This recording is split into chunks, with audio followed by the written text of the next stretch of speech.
Part 5 के starting जूहा से होती है, जिसे कल रात के बारे में कुछ भी याद नहीं होता है और वो मिन्हू से इसके बारे में पूछती है। लेकिन मिन्हू उसे कहता है कि क्या तुम्हें सच में नहीं याद है कल क्या हुआ है, जिस पे जूहा बोलती है कि नहीं, मुझे कुछ भी याद नहीं है।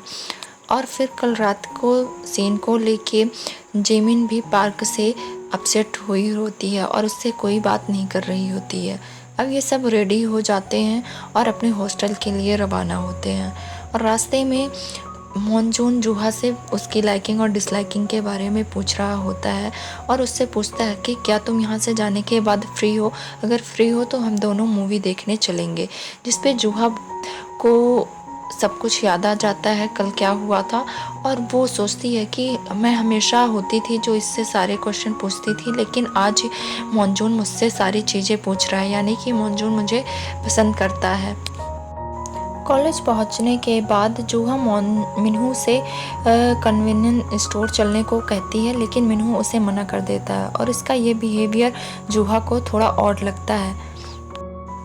अब कल रात जो हुआ होता है उसके लिए पार्क जिमिन से सॉरी बोलता है और उसे बताता है कि वो कल रात को ड्रंक था और रोसा ने बिल्कुल तुम्हारे जैसे कपड़े पहने हुए थे और तुम्हारे जैसे बाल बनाए हुए थे और तुम्हारी ही फ्रेगनेंस लगाई हुई थी, तो मैं कंफ्यूज हो गया था। प्लीज़ मुझे माफ़ कर दो, अब ये गलती मुझसे दोबारा नहीं होगी। पार्क की बातें सुन के जिमिन पार्क को माफ़ कर देती है और इन दोनों का पैचअप हो जाता है।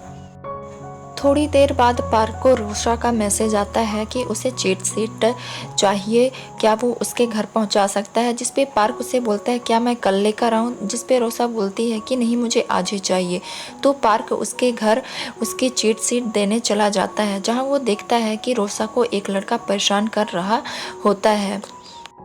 एक्चुअली ये लड़का रोशा का ही स्कूलमेट होता है जो इसे अपनी गर्लफ्रेंड बनने के लिए मजबूर कर रहा होता है, लेकिन रोशा इसे पसंद नहीं करती, इसलिए लड़का बार बार इसे आके परेशान कर रहा होता है और ये सारी बातें बाहर खड़ा पार्क सुन रहा होता है। लेकिन पार्क इनके बीच में नहीं बोलता है और उस लड़के के जाने का इंतज़ार करता है। जब वो लड़का चला जाता है तो पार्क रोसा के डोर के पास ही उसकी चीट शीट रख देता है और जाने लगता है। तभी रोसा डोर ओपन कर लेती है और पार्क को देख लेती है और उसे अपने साथ रुकने के लिए कहती है मैं बहुत अपसेट फील कर रही हूँ, क्या तुम मेरे साथ थोड़ी देर रुक सकते हो, जिसके लिए पार्क मान जाता है। और फिर रोसा पार्क को कहती है कि तुम ये सारी बातें जिमिन को मत बताना, क्योंकि मैंने अभी तक उसे नहीं बताया है और ये बात अगर उसे पता चले कि मैंने तुम्हें पहले बता दी है तो वो अपसेट फील करेगी, जिसके लिए पार्क मान जाता है। और तभी पार्क को जिमिन का मैसेज आता है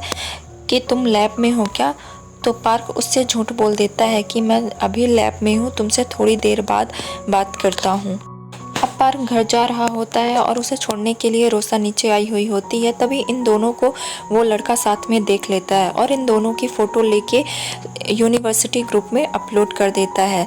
और इसके बाद जिमिन को वही फ़ोटो उसकी फ्रेंड दिखाती है और जिमिन गुस्सा जाती है और पार्क से बात करने के लिए उसे बुलाती है और पार्क से वो पूछती है कि आखिर तुमने मुझे झूठ क्यों बोला, क्या वो सारी चीज़ें सच हैं, क्या तुम सच में रोसा को पसंद करते हो, जिस पे पार्क बोलता है कि नहीं ऐसा कुछ नहीं है।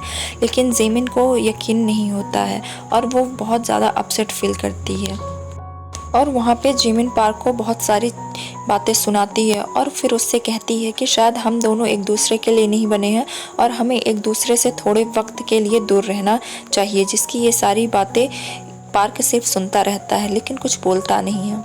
दूसरी साइड जूहा मॉनजून के साथ मूवी देखने गई हुई होती है और मूवी देख के जब आती है तो उसकी फ्रेंड उससे पूछती है कि क्या मॉनजून ने तुम्हें प्रपोज़ किया, जिस पे जूहा बोलती है कि नहीं अभी तक तो नहीं। तब उसकी फ्रेंड बोलती है कि अब ज़माना बदल गया है, उसने नहीं किया तो क्या हुआ, तुम कर सकती हो।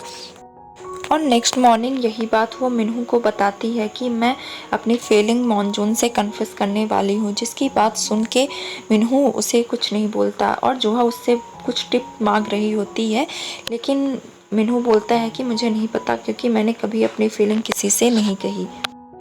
दूसरी साइड जिमिन को वही लड़का दिखता है जिसे रोसा ने अपना बॉयफ्रेंड बताया था, लेकिन वो लड़का कहता है कि वो रोसा को नहीं जानता है और उसकी कोई और गर्लफ्रेंड होती है, जिसे सुन के जिमिन को पता चल जाता है कि आखिरकार रोसा उससे इतने दिनों से झूठ बोल रही होती है और यही बात करने के लिए जिमिन रोसा को एक रेस्टोरेंट पे बुलाती है और वहाँ पे वो रोसा से पूछती है कि आखिर तुमने मुझसे झूठ क्यों बोला।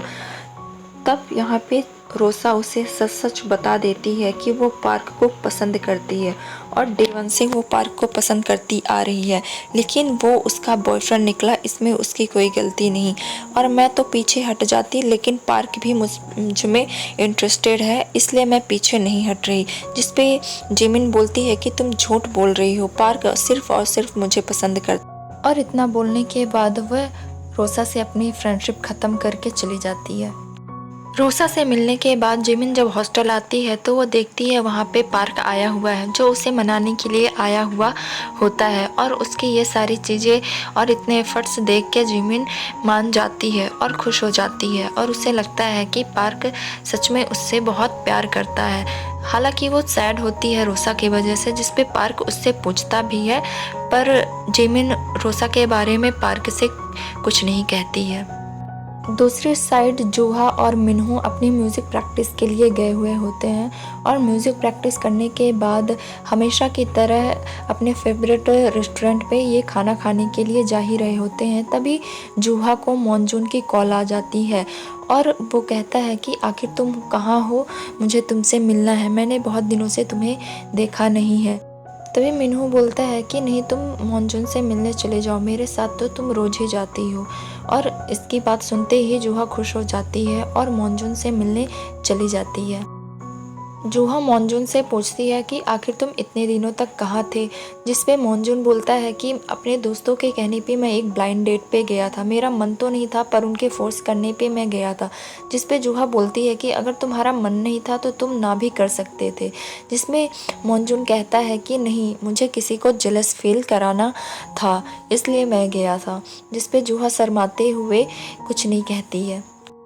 जिमिन ये बातें अपनी फ्रेंड और जूहा को बताती है कि रोसा ने उसके सामने कन्फेस किया है कि वो पार्क को लाइक करती है। तो उस पर वो दोनों बोलती हैं कि तुम्हें पार्क को ये बात बता देनी चाहिए जिससे कि वो रोसा से दूर रहे। जिस पे जिमिन बोलती है कि नहीं, मुझे अपने प्यार को आजमाना है, मैं उस देखना चाहती हूँ कि पार्क कितना मुझसे प्यार करता है और मैं पार्क पे कितना ट्रस्ट करती हूँ।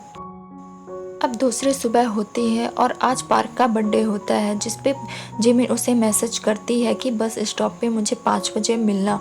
और फिर उसके लिए वो कुछ गिफ्ट भी तैयार करके रखी रहती है और बहुत खुश रहती है।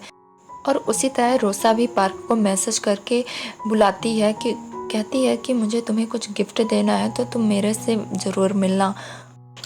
दूसरे साइड जिमिन बस स्टॉप पे पार्क का वेट करती रहती है, लेकिन पार्क नहीं आता। तभी वहाँ पे एक लड़की आती है और कहती है कि मैंने अभी अभी तुम्हारे बॉयफ्रेंड को किसी लड़की के साथ देखा है। जिस पे जिमिन बोलती है कहाँ, तो वो बताती है उस तरफ जाते हैं और उसी तरफ जो जिमिन पागलों की तरह भागते हुए जाती है। लेकिन वो देखती है कि वो पार्क रोसा से नहीं बल्कि किसी और लड़की को नोट्स देने के लिए आया हुआ होता है। और ये देख के जिमिन को अपने ऊपर बहुत गिल्ट फील होता है। जिमिन और पार्क रेस्टोरेंट में बैठे हुए होते हैं। तभी जिमिन पार्क से कहती है कि मुझे ब्रेकअप चाहिए, जिसकी बात पार्क समझ नहीं पाता है और कहता है क्या। तभी जिमिन बोलती है कि ये तुम्हारी गलती नहीं है, मेरी गलती है, मैं इस रिश्ते को नहीं रख पाऊँगी, हमें लगता है कि हम ये रिश्ता नहीं चला पाएंगे। जिस पे जिमिन सोचती है कि ये मुझे रोकेगा, लेकिन पार्क कुछ नहीं कहता है और जिमिन हॉस्टल आके बहुत रोती है। कहती है कि शायद वो इसी चीज़ का वेट कर रहा था, तभी तो उसने मुझे एक बार भी नहीं रोका। पार्क जब हॉस्टल आता है तो मिन्हू और उसके सभी दोस्त मिलके पार्क को सरप्राइज़ देते हैं, लेकिन पार्क चुपचाप अपने रूम के अंदर चला जाता है और फिर बाद में अपने दोस्तों को बताता है कि जिमिन ने उससे ब्रेकअप कर लिया है। और अब इनके ब्रेकअप की न्यूज़ पूरे यूनिवर्सिटी ग्रुप में फैल जाती है, जिसे पढ़ के रोसा बहुत ही ज़्यादा खुश होती है। तभी ग्रुप में एक और नोटिफिकेशन आता है और जूहा जब उसे चेक करती है तो ये नोटिफिकेशन पे डियर एम का होता है और उसमें डियर एम ने बोला होता है कि जिसे वो पसंद करता है उसे वो इस मंडे को प्रपोज़ करने वाला है। और ये बात वो मॉनजून को भी बताती है और मॉनजून कहता है कि हाँ, मुझे भी बेसब्री से इस मंडे का इंतज़ार है। जिसकी इतनी ज़्यादा एक्साइटमेंट देख के जूहा को लगता है कि मॉन्जून मुझे मंडे को प्रपोज करेगा, क्योंकि उसे लग रहा होता है कि मॉन्जून ही डियर एम है और वो भी इस बात को लेके एक्साइटेड हो जाती है। और इसी के साथ ये पार्ट एंड हो जाता है।